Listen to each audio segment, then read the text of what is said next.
Olá, seja bem-vindo, seja bem-vinda a este canal. E agora nós estamos lendo o livro de Jó. Se você quiser acompanhar o nosso canal aqui no YouTube, eu convido você a se inscrever se não for inscrito.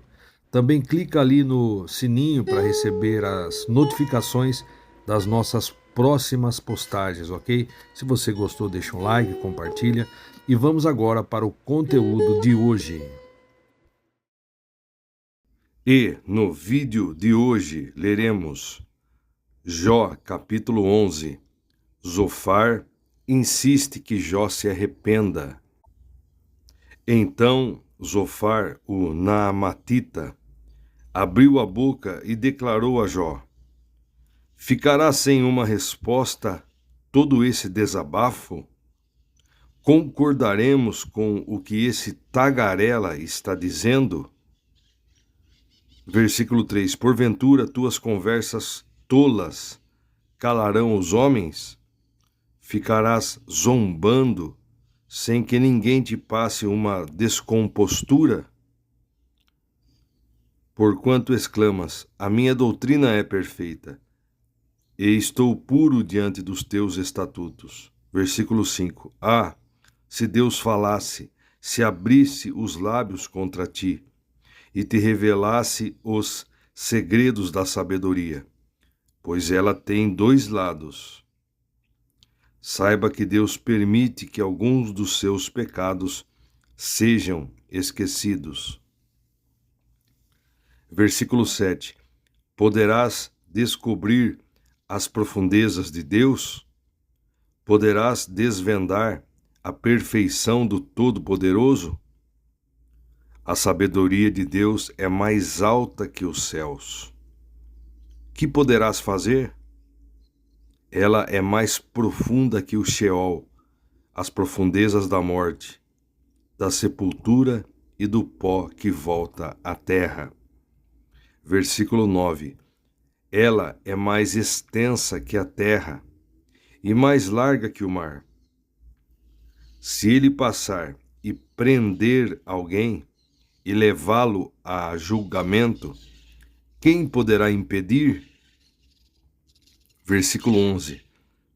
Pois ele conhece bem os homens falsos e enganadores, e reconhece a iniquidade logo que passa os olhos sobre os seres humanos. Mas o insensato só se tornará sábio quando a cria do jumento selvagem nascer dócil e manso. Versículo 13. Se, contudo, preparares o coração e estenderes as mãos para ele, se lançares a maldade que há na tua mão para longe de ti, e não permitires que a perversidade habite nas tuas tendas, então levantarás a tua face sem culpa e amargura, estarás firme e não temerás mal algum. Observemos aqui, Zofar acreditava que confessar seu pecado e mudar sua maneira de viver restaurariam a honra e a posição de Jó diante de Deus e dos homens. Jó só poderia esperar o perdão e a bênção de Deus se tivesse um coração puro e mãos limpas. Continuando, versículo 16. Esquecerás, pois, dos teus muitos sofrimentos, e haverá de recordá-los apenas como águas passadas. Versículo 17. A tua vida ressurgirá como o meio-dia. A escuridão se transformará em uma nova e reluzente manhã. Terás confiança em teu coração, porque agora há esperança. Vivias perturbado, mas agora deitar-te-ás seguro e tranquilo. Versículo 19. Repousarás sem sobressaltos, e ninguém te amedrontará. muitos buscarão tua face para pedir o teu favor. Versículo 20. Porém, os olhos do ímpio se turvam, seu refúgio malogra, sua esperança é um alento que se extingue. Veja só, Zofar concluiu seu discurso com uma advertência terrível. Diferentemente das bênçãos oferecidas ao pecador arrependido, que ele acabara de descrever, os perversos, impenitentes, só poderiam esperar sofrimento. Suas prosperidades falharão, e a única esperança de alívio que teriam seriam a própria morte. Agora eu estarei lendo o que diz o comentário da Bíblia King James Fiel. Os Naamatitas formavam uma pequena tribo semítica entre o caudaloso rio Jordão, entre parênteses na época, e o norte do deserto da Arábia, ligada às tribos dos demais amigos de Jó, que se perdeu no tempo ou foi absorvida por outras tribos maiores. Zofar é um legalista e, infelizmente, os extremistas teológicos costumam examinar suas vidas e o mundo apenas por meio de regras, mandamentos e leis fundamentais, não por uma compreensão geral e humilde da palavra de Deus e de sua soberania. Para os zofares da vida, as suas interpretações lógicas, mas falhas, são mais importantes do que o espírito da lei, entre parênteses, a palavra de Deus. Zofar se revela um escarnecedor tentando desmoralizar Jó para que este confessasse o pecado que todos achavam que Jó ocultava e que era a causa de tanta desgraça. Contudo, o método de Zofar não admite compaixão nem misericórdia ao deixar de se colocar no lugar de Jó, nem por um só instante para condená-lo sumariamente.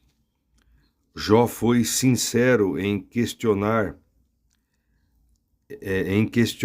aquelas ações de Deus, que lhe pareceram inadequadas para com um homem obediente a Deus. Contudo, não declarou inimizade ou zombou de Deus. É Zofar que assim entendeu e o acusa injustamente. Jó afirma que era inocente, capítulo 10, versículo 7, versículo 15, e íntegro, capítulo 9, versículo 21, em relação a 1:8 e 2:3. Zofar torce as afirmações de Jó, dando a entender que Jó haveria tentado se equiparar a Deus em termos de integridade e justiça, o que era uma falácia de Zofar, e em nada ajudaria Jó. O legalista Zofar se arrogava no direito de achar que Deus deveria ser mais claro com Jó e fazê-lo confessar seus possíveis pecados urgente. Mas no fim Deus falou contra o próprio Zofar. Nós veremos lá na frente no capítulo 42, no versículo 7. Então nós vemos aqui que Zofar, o amigo de Jó, ele responde à angústia e às lamentações de Jó, acusando-o de falar com muita insolência e sugerindo que ele merece ainda mais punição do que já recebeu. Zofar defende a justiça absoluta de Deus e argumenta que, se Jó se arrepender sinceramente de seus supostos pecados, Deus o restaurará. Ele enfatiza que Deus é sábio e poderoso o suficiente para entender os mistérios do universo e para punir os pecadores. No entanto, Jó continua a resistir às ideias de que seus sofrimentos são um castigo de Deus por pecados específicos e mantém sua posição de inocência. Jó achava nesse momento que era inocente, mas nós vimos que ele mesmo confessou o pecado dele quando ele disse, já lemos anteriormente, o pecado de Jó no capítulo 3, versículo 25. Exatamente aquilo que eu mais temia desabou sobre minha cabeça, e o que eu mais dava medo, e o que mais me dava medo veio me assombrar. Não tenho paz nem tranquilidade, nem consigo descansar, vivo em desassossego. Então, ele vivia com medo, esse foi o pecado de Jó. Não devemos ter medo, viver com medo, mas sim confiança, aprendermos a confiar plenamente em Deus. Termos uma fé plena em Jesus Cristo e na obra redentora dele.